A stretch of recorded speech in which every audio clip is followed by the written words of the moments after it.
¿Cómo está? Tenga usted muy buenos días. Muy buenos días y muchísimas gracias por la invitación. Señor Cárdenas, queríamos una impresión suya en relación al contexto que estamos viviendo, esta inamovilidad que en realidad pocos están respetando, pero que se condice supuestamente con la declaración del congresista Montoya, que no es lógicamente de Perú Libre, sino del otro lado, que sostiene que se iban a desarrollar múltiples saqueos y que por eso, aunque la medida puede ser muy drástica, era necesario hacer algo para resguardar la ciudad. ¿Cuál es su impresión? Bueno, yo creo que hay que verlo desde diferentes ópticas, ¿no? Si efectivamente se quería preservar la vida y la integridad de las personas, pues el toque de queda o esta orden de inamovilidad se hubiera desarrollado en algunas otras regiones del país, ¿no? Por ejemplo, Ica, por ejemplo, Arequipa, por ejemplo, Trujillo, donde efectivamente ha habido conatos de violencia muchos más graves que en la ciudad de Lima. O sea, ¿le parece a usted entonces que Jorge Montoya, en contubernio con el gobierno, están manejando algo que desconocemos, más o menos así? Bueno, yo creo que el señor Jorge Montoya, casi citando a Chacalón, hablaba de cuando los cerros bajan, ¿no? Y efectivamente ese mensaje de inteligencia debió haberse señalado en el mensaje a la nación que dio el presidente Castillo ayer, porque el presidente Castillo solamente dijo, y además con muy poca anticipación, una medida improvisada, dijo que bueno, nos iba a encerrar a los limeños el día 5 de abril, además que tiene un peso muy simbólico, pero no señaló las razones. Esa razón de que efectivamente podría haber un conato de violencia muy grave en la ciudad, no la mencionó, ¿no? Y recién nos venimos a enterar al día después de que existen estos indicios que señala la inteligencia de la policía de que habría cierto nivel de violencia. Pero, digamos, en la política los momentos importan y importan mucho, y no se señaló eso al momento de darle el mensaje, lo que le resta credibilidad un día después de una medida que a todas luces se ve improvisada. Entonces, en el marco de la especulación, ¿qué habría detrás de todo esto? ¿Solamente torpeza? Bueno, yo creo que esta última medida que ha señalado el presidente de la República denota debilidad, ¿no? Denota debilidad ante un escenario que cada vez se está complicando más, y además tomando en consideración que su equipo de asesores, ¿no? Su gabinete no tienen las capacidades para manejar una situación como la que está viviendo actualmente el país, ¿no? Por ejemplo, el ministro de Defensa ayer, dando unas declaraciones lamentables sobre los 4 fallecidos en el conflicto social en Junín, y el ministro de Justicia ninguneando que no iba a pasar nada si no se comía un día, desconociendo todo lo que había sucedido en la pandemia, ¿no? Por ejemplo, que el 80% de la población del Perú trabaja en la informalidad, y que de acuerdo con estudios del INEI, 47% de los hogares en nuestro país no tienen refrigeradora, por lo cual es muy difícil poder abastecerse y no vivir del día a día como vive la gran mayoría de la población. Ahora, algo que llama la atención es que aparentemente la inamovilidad no se está cumpliendo del todo. ¿No tiene usted esa percepción? Lo que pasa es que no se iba a cumplir porque, reitero, la gran mayoría de la gente trabaja en la informalidad, y si no trabaja, pues no come, ¿no? Entonces, ¿cómo yo voy a respetar una inamovilidad que fue dada con muy poca hora de anticipación si yo tengo que llevar un plato de comida a la mesa de mi casa, ¿no?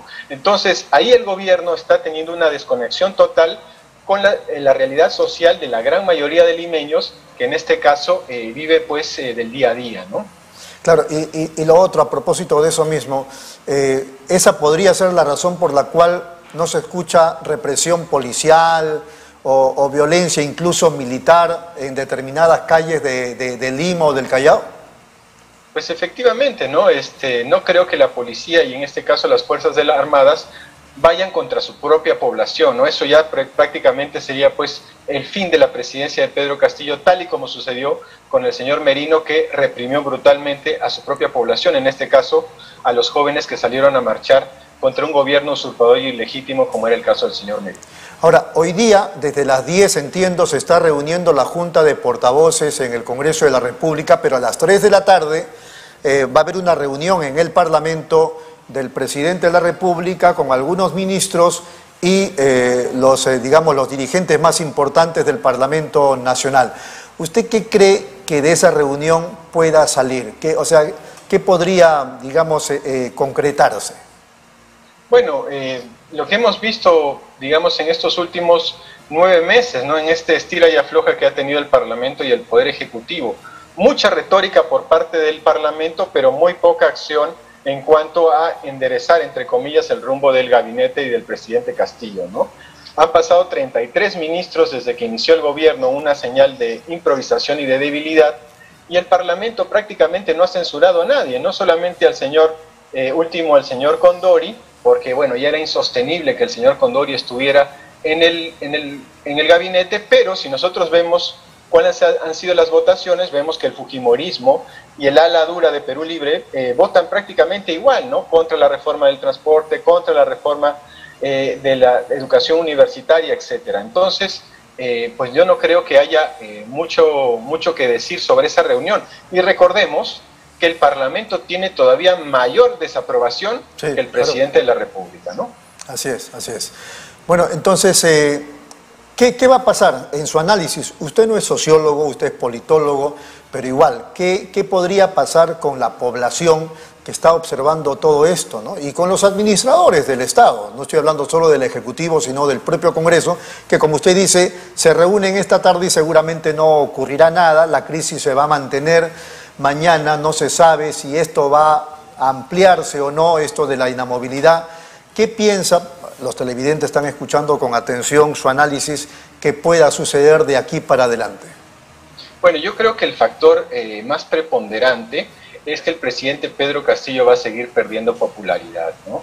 La popularidad del presidente Castillo se ha ido pues caída libre, y con estas acciones, con este desorden, con esta improvisación, con esta percepción de traición que existe, porque recordemos que donde más manifestaciones ha habido han sido los bastiones que votaron masivamente por Perú Libre en la segunda vuelta, ¿no? Como Puno, como Arequipa, sí, como Junín.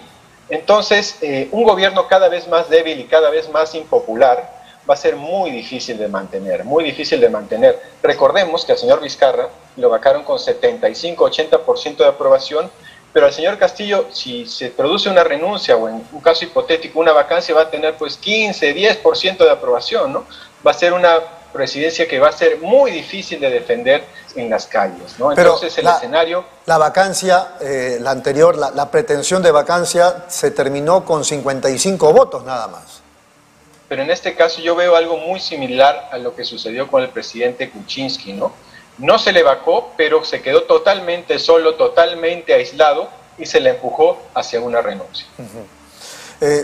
¿Le pareció actos de vandalismo lo que vimos ayer? Supongo que usted también lo debe haber visto, cómo bajan a empellones a la gente del micro, de la combi, de la cúster, cómo desinflan las llantas, cómo tiran piedras a los vehículos de transporte. ¿Qué le pareció eso a usted?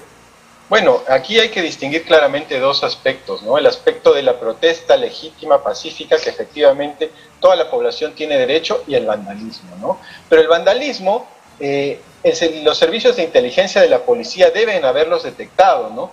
Pero como el Ministerio del Interior también anda de tumbo en tumbo, los procesos de inteligencia, la dirección de inteligencia también se ha debilitado, ¿no? Entonces, aquí vemos cómo no se han podido identificar a estos vándalos, a estas personas de mal vivir, que atentan contra la propiedad pública, contra la propiedad privada y contra los derechos de las personas, ¿no?